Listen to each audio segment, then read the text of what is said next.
पिछली क्लास के अंदर हमने माध्यिका की अधिकतम कितनी होती है, माध्यिकाएं त्रिभुज की माध्यिकाएं कितनी होती है वो उसके बारे में जानकारी ली थी। आज उससे संबंधित एक परिभाषा लेंगे कि त्रिभुज की माध्यिका किसे कहते हैं।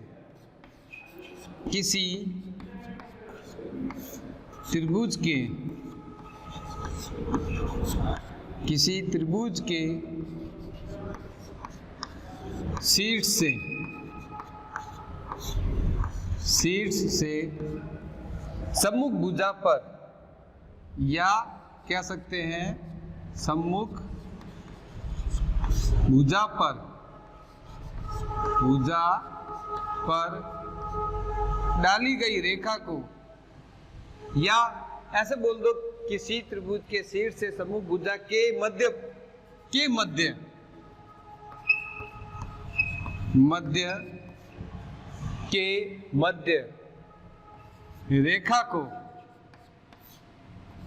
रेखा को माध्यिका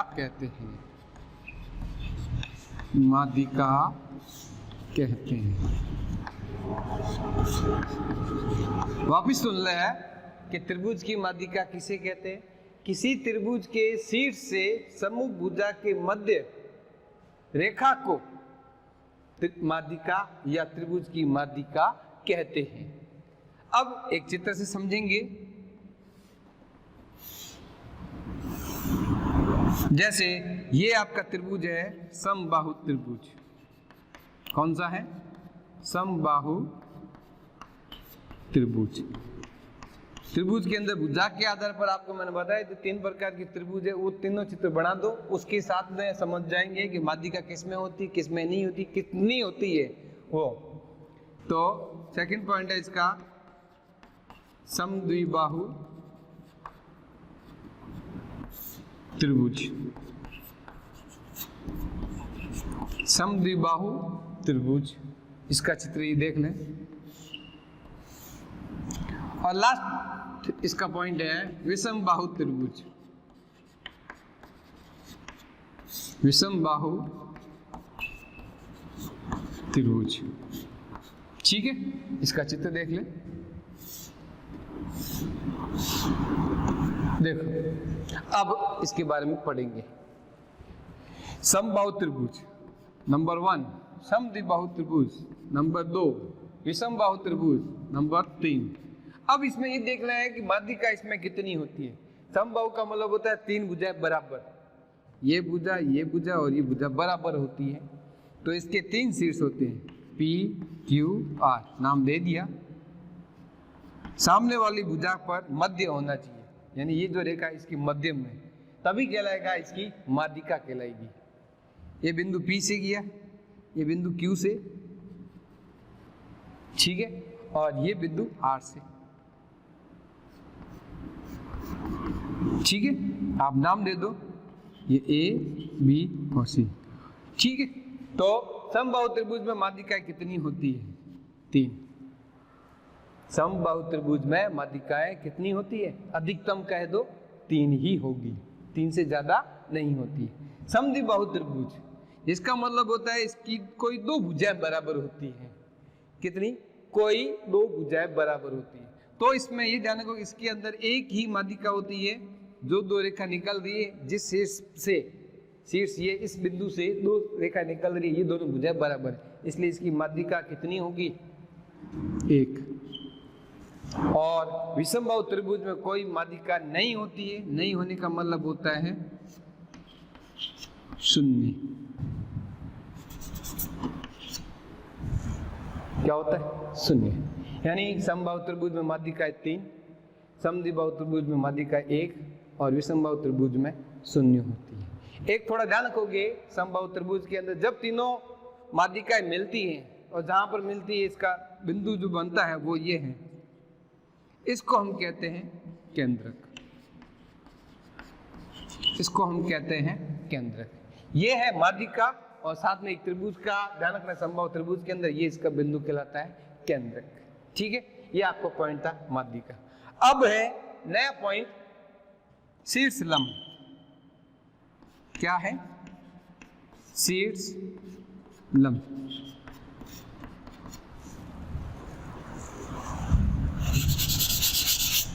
शीर्ष लंब के बारे में पढ़ेंगे। शीर्ष लंब किसे कहते हैं? किसी त्रिभुज के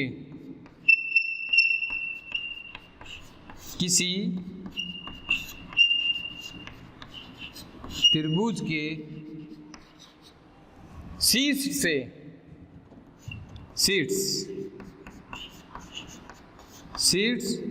से सम्मुख भुजा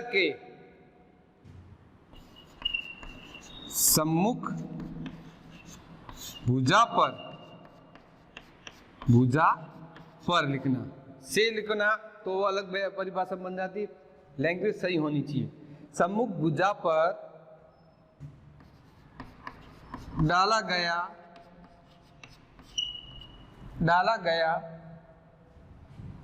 लंब क्या कहलाता है? शीर्ष लंब कहलाता है, या त्रिभुज का शीर्ष लंब कहलाता है।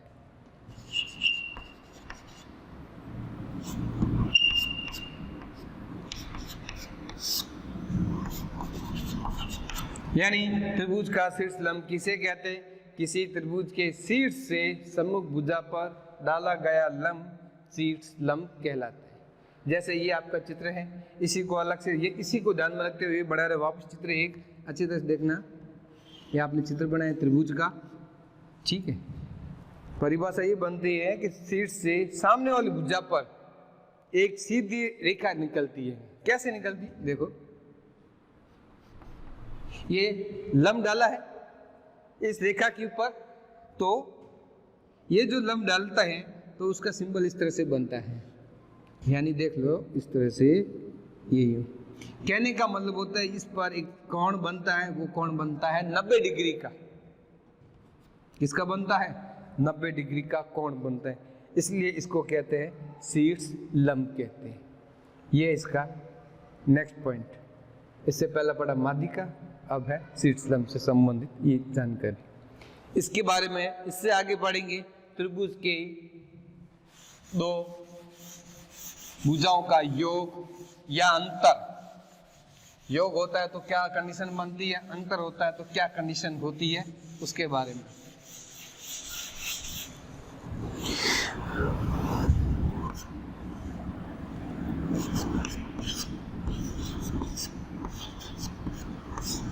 त्रिभुज की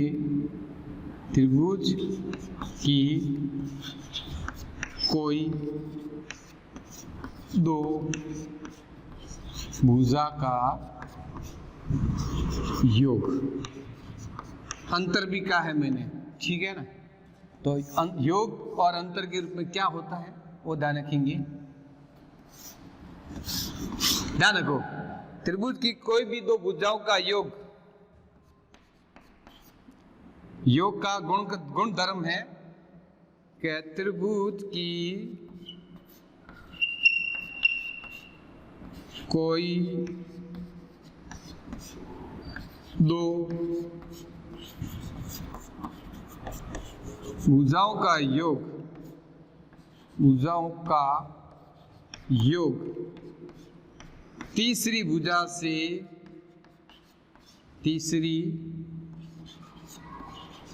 से अधिक होता है।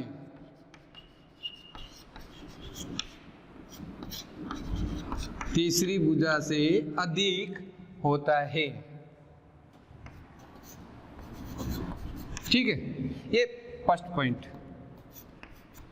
इसी पॉइंट में ही है, इससे संबंधित ही है। वो क्या है कि त्रिभुज की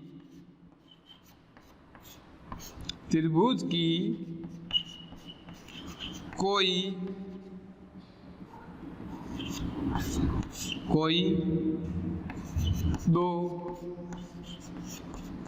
भुजाओं का, त्रिभुज की कोई दो भुजाओं का अंतर तीसरी भुजा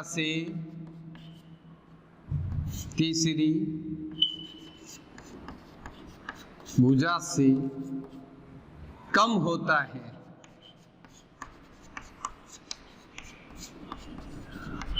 देख लो अच्छी तरह से, 2 पॉइंट है कि त्रिभुज की कोई दो भुजाओं का योग तीसरी भुजा से अधिक होता है, जबकि इसके अंदर क्या क्या, त्रिभुज की कोई दो भुजाओं का अंतर तीसरी भुजा से कम होता है। दो कंडीशन चलती हैं। अब इस दो कंडीशन में क्या ध्यान रखते हैं कि हमें क्या करना है, इस पे हमें ये देखना है कि क्या एक त्रिभुज संभव है या नहीं, इसके बारे में जानकारी होनी चाहिए, जो उससे संबंधित ये 2 पॉइंट है। जैसे एक एग्जांपल लिया है मैंने, ये ए बी सी, ये 7 सेंटीमीटर, ये 4 सेंटीमीटर और ये 8 सेंटीमीटर। अब इसने क्या कहा, पहली कंडीशन पे चलते हैं, त्रिभुज की कोई दो भुजाओं का योग, कोई भी दो भुजाओं का योग कर लो। जैसे आपने क्या किया, ए सी प्लस बी सी, और तीसरी क्या रही है, ए बी रही है ना, ये ए बी। क्या कहा कि तीसरी भुजा से अधिक होता है, इन दोनों का योग होता है जो तीसरी भुजा से अधिक होना चाहिए। इन दोनों का योग ये ज्यादा होगा और वो कम होगा। तो करते हैं 8 सेंटीमीटर प्लस 7 सेंटीमीटर। ध्यान रखो, ए बी लिखना है, ए सी नहीं है, जो ए सी आप डबल 2 बार लिख दोगे हो जाएगा गलत आपके। ए बी है ये, और ये बड़ी होगी, ए बी का मान है ये 4 सेंटीमीटर, ठीक है। अब इन दोनों की कर दोगी जोड़, 15 सेंटीमीटर तीसरी भुजा से अधिक हो गया। ये पहली कंडीशन। जितनी भुजाएं होती है उतने तरीके होते हैं, हमें कोई भी एक तरीके से करना है, लेकिन फिर भी हमें देखना है तीनों तरीके से, ये देखना कि तीसरी भुजा से अधिक है तो हम कहेंगे इस त्रिभुज का निर्माण संभव है या त्रिभुज को हम बना सकते हैं, न अन्यथा त्रिभुज हम नहीं बना सकते। ये फर्स्ट इसकी कंडीशन में बताई है मैंने। अब इससे संबंधित इसकी सेकंड, कोई भी दो ले लो। अब जैसे ए सी और बी सी लिए, यहाँ से ए सी और यहाँ से बी सी, अब इसमें कोई दो और ले लो। जैसा आपने ले लिया A B plus B C, पीछे क्या रहा है ए सी, तो ये दोनों की, इन दोनों की जोड़ ये अधिक होगी किससे, तीसरी वाली भुजा से। ए बी क्या दे रहा है 4 सेंटीमीटर, 4 सेंटीमीटर। बीसी का मान कितना है 7 सेंटीमीटर। एसी का मान दे रहा है 8 सेंटीमीटर। एसी का मान है 8 सेंटीमीटर। अब इन दोनों की जोड़ कर दो, 11 सेंटीमीटर बड़ा है, तीसरी भुजा जो दी हुई है 8 सेंटीमीटर उससे बड़ा है ये। थर्ड कंडीशन देखते हैं, तीसरी कंडीशन चलती है इसमें, 3 चलते तरीके। तीसरा क्या रहेगा, देखो पहला आ गया ए बी, ठीक है, यहाँ पर आ गया ए सी, अब क्या रहेगा बी सी रहेगा, तो यहाँ लिख दो बी सी, पहले से कर लो, बी सी पहले से कर लो, बड़ा है, ठीक है। ए बी और ए सी, ए बी प्लस ए सी, यानी तीसरी भुजा होगी अब बी सी। इन दोनों का जोड़ करो, ये अधिक होगा इस भुजा से अधिक। कैसे, ए बी का मान है 4 सेंटीमीटर, बी का मान है 8 सेंटीमीटर, बड़ा है, बी सी का मान दे रहा है 7 सेंटीमीटर। दोनों का योग कर लिया आपने, 12 सेंटीमीटर है, तीसरी भुजा क्या है 7 सेंटीमीटर। हर कंडीशन देख रहे हैं, ये ए बी है, ये बी सी ए सी है और ये बी सी है, उन दोनों का जोड़ कर वो अधिक होगा, तीसरी भुजा हमेशा क्या होती है कम होगी, तीसरी भुजा से अधिक होता है। दोनों का योग तीसरी भुजा से अधिक होता है। अब अंतर के रूप में कैसे करोगे वो एक बार देख लें। इसी प्रश्न को ये पहले तरीके के अंदर चला था, अब इसी से संबंधित यही है सवाल, यही है, इससे संबंधित हम नेक्स्ट पॉइंट की तरफ चलेंगे, नेक्स्ट पॉइंट की तरफ चलेंगे जो दूसरा पॉइंट है उससे। तीनों कंडीशन एक ही लागू होनी चाहिए, ये नहीं कि 2 में अधिक चल रही 1 में कम, या 2 में कम चल रही 1 में अधिक, ये कंडीशन लागू नहीं होनी चाहिए। तीनों ही कंडीशन है अधिक होनी चाहिए या कम होनी चाहिए। अब इसने क्या कहा, दो भुजाओं का अंतर, जैसे आपने ले लिया ए बी, ठीक है, माइनस मैंने कर लिया बी सी, ठीक है, और इधर मैंने देखा क्या रही है ए सी, ये ए सी कम होना चाहिए। कम का मतलब क्या होगा, सिंबल आपका ये आएगा उल्टा। अब देखो ए बी कितना है 4 सेंटीमीटर, माइनस यहाँ क्या है 7 सेंटीमीटर, छोटा है किससे 8 सेंटीमीटर से, तो ये माइनस की आ रही है कि माइनस की संख्या बड़ी है, इसलिए देखो ये तीसरी भुजा से कम है या नहीं, तीसरी भुजा से ये कम है, कितना कम है माइनस का 3। सेकंड कंडीशन इसी से संबंधित है, इसमें कोई दो भुजाओं को अंतर कर लो, जैसे ए सी और बी सी का करते हैं, ए सी माइनस बी सी, क्या रह गया ए बी, ये ए बी छोटा है, इन दोनों को कम करने के बाद तीसरी भुजा से कम होना चाहिए। ए सी का मान है आपके 8 सेंटीमीटर और बी सी का दे रहा है 7 सेंटीमीटर, माइनस कर लो, और तीसरी भुजा से क्या होना चाहिए कम होना चाहिए, ए बी ये 4 सेंटीमीटर।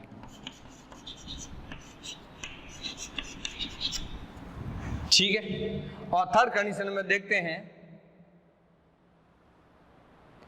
थर्ड कंडीशन देखो पहले आगे ए सी आ गई, ए बी आ गई, अब क्या रहा बी सी रहा है, तो थर्ड कंडीशन के अंदर पहले लिख दो बी सी। अब ये छोटा होगा, ठीक है, छोटा किससे किससे करोगे, अब करोगे बी सी में से ए सी गई,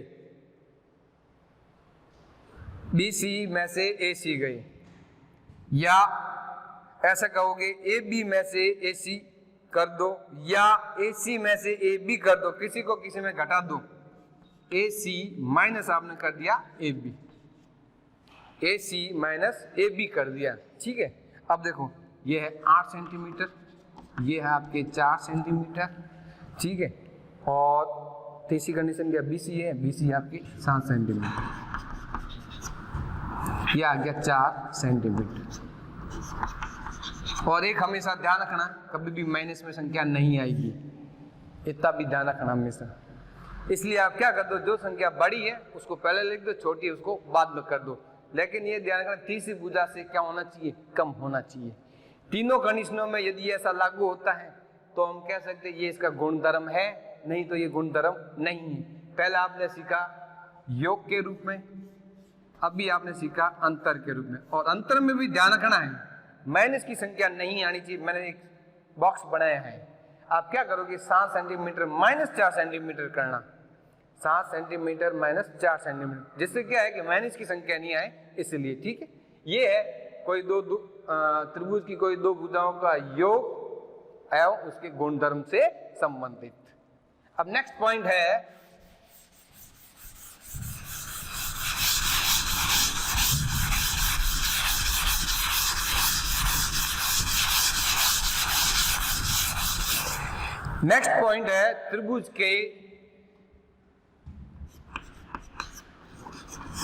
त्रिभुज के या त्रिभुज में पाइथागोरस प्रमेय, ये आपके लिए इंपॉर्टेंट है, ये अच्छी तरह से आपको समझना है, कैसे होता है किस तरह से होता है वो देखोगे।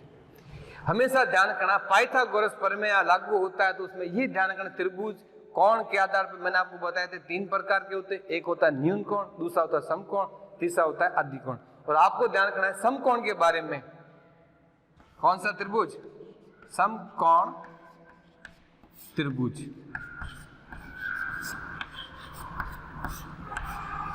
अब इसका एक चित्र बनाते हैं, उसके द्वारा हम समझेंगे। जैसे आपने चित्र बना दिया, हमेशा ये ध्यान रखना एक कोण 90 डिग्री का होगा, P Q R, ये आपका 90 डिग्री का कोण। और एक और ध्यान रखोगे, जब भी जहां पर कोण बना हुआ है 90 डिग्री का, उसके सामने वाली भुजा यानी ये वाली भुजा क्या कहलाएगी कर्ण, ये कहलाएगी आपके कर्ण। और ये ध्यान रखना है साथ में इस त्रिभुज में यानी समकोण त्रिभुज में कर्ण सबसे बड़ी भुजा होती है। अब इन दोनों में आप कोई भी रख दो, ये आपका जैसे आपने रख दिया यहाँ पर आधार, ये आपके हो गया लंब। यदि आपने आधार ये माना तो आपका लंब ये होगा, इसमें कोई समस्या नहीं रहती। हमेशा ये ध्यान रखना कर्ण के बारे में। तो ये आपका आधार है और ये आपका है लंब। अब इसी से संबंधित सूत्र बनता है, उसी का नाम ही कहते हैं पाइथागोरस प्रमेय। तो सूत्र बनता है कर्ण स्क्वायर बराबर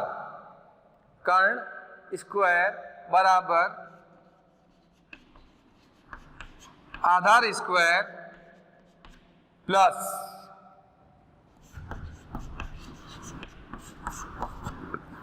लंब स्क्वायर। कर्ण स्क्वायर बराबर आधार स्क्वायर प्लस लंब स्क्वायर। ठीक है, ये मेन सूत्र है। और कभी कभी क्या होता है, जैसे आपको नाप के रूप में बात करते हैं, आपको ये दे दी और इन दोनों में कोई एक दे दिया, इन तीनों में से कोई दो चीजें देगा, तीसरी आपको निकालनी होती है। आपको यदि ये और ये दी है तो आप निकाल सकते हो, ये कोई समस्या नहीं रहेगी, क्योंकि सीधा सूत्र है कर्ण स्क्वायर बराबर आधार स्क्वायर प्लस लंब स्क्वायर। और यदि किसी ने कह दिया कि सर मेरे को लंब स्क्वायर निकालना है, लंब निकालना है, उसकी लंबाई क्या है, तो उसका सूत्र चेंज होता है। चेंज कुछ नहीं होता है, इसी सूत्र से ही वो बनता है। वो क्या है, लास्ट इसका समझ लें। जैसे आपने किसी ने कह दिया कि सर को मेरे को लंब स्क्वायर ज्ञात करना है, तब आप क्या करोगे, ये जो है इधर लेके आओगे, माइनस कर दोगे। क्या कर दोगे, कर्ण स्क्वायर के अंदर आधा स्क्वायर कर दो माइनस, बराबर में आपका क्या आ जाएगा, लंब स्क्वायर। और किसी ने पूछा सर आधार स्क्वायर, सूत्र यही है, सेकंड जो पॉइंट पढ़ा है सूत्र का वही है। उसमें क्या करोगे, कर्ण स्क्वायर के अंदर लंब स्क्वायर माइनस कर लो। क्या करोगे, लंब स्क्वायर माइनस कर दोगे तो आपके क्या आ जाएगा, आधार स्क्वायर आएगा। ये है आपका पूरा का पूरा पाइथागोरस प्रमेय, जिसके अंदर सबसे पहले हमेशा ये ध्यान रखना है समकोण त्रिभुज के अंदर ही ये चीज लागू होगी, बाकी किसी त्रिभुज में लागू नहीं होगी। और ये आपका कंप्लीट है। इससे आगे नेक्स्ट क्वेश्चन पढ़ेंगे नेक्स्ट क्लास के अंदर हम। Okay bye.